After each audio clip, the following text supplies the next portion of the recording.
السلام علیکم ورحمۃ اللہ وبرکاتہ۔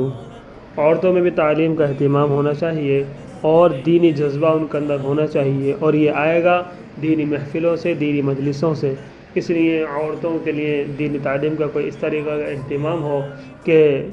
جو دینی تعلیم کو سنیں، دین کی باتوں کو سنیں، تاکہ ان کے دلوں میں صحابیات کی محبت پیدا ہو اور اس کا جذبہ ان کے اندر پیدا ہو۔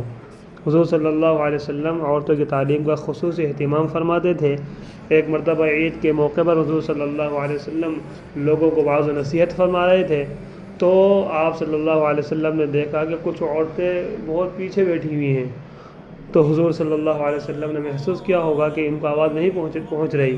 تو وعظ کو ختم کرنے کے بعد حضور صلی اللہ علیہ وسلم ان عورتوں کے پاس تشریف لے گئے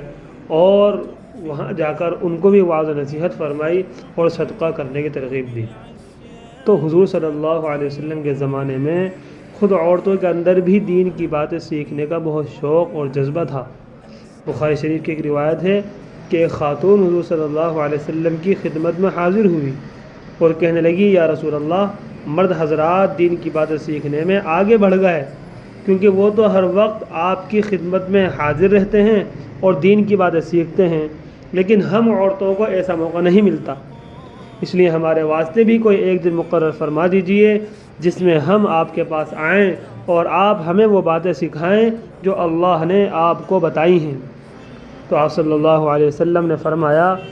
تم لوگ فلاں دن فلاں جگہ آ جایا کرو۔ چنانچہ عورتیں ایک جگہ جمع ہو جاتی تھیں اور آپ صلی اللہ علیہ وسلم ان کے پاس جا کر ان کو وہ باتیں بتاتے تھے جو اللہ تعالیٰ نے آپ صلی اللہ علیہ وسلم کو بتائی ہیں۔ اس لیے ہمارے معاشرے میں بھی یہ ذمہ داری ہے، ہمارے معاشرے کی اور ذمہ دار لوگوں کی یہ ذمہ داری ہے کہ عورتوں کی تعلیم کے لیے، عورتوں تک دینی بات پہنچانے کے لیے ہفتے میں ایک بار یا 2 بار کوئی ایسی ترتیب بنائی جائے جس میں ان کو دینی تعلیم اور دینی باتیں ان کے کانوں تک پہنچیں، تاکہ ان کے کانوں کے ذریعے وہ چیز ان کے دل میں اتر جائے۔ اللہ تعالی ہم سب کو سمجھ نصیب فرمائے اور ہمارے مردوں کو اور عورتوں کو ہر ایک کو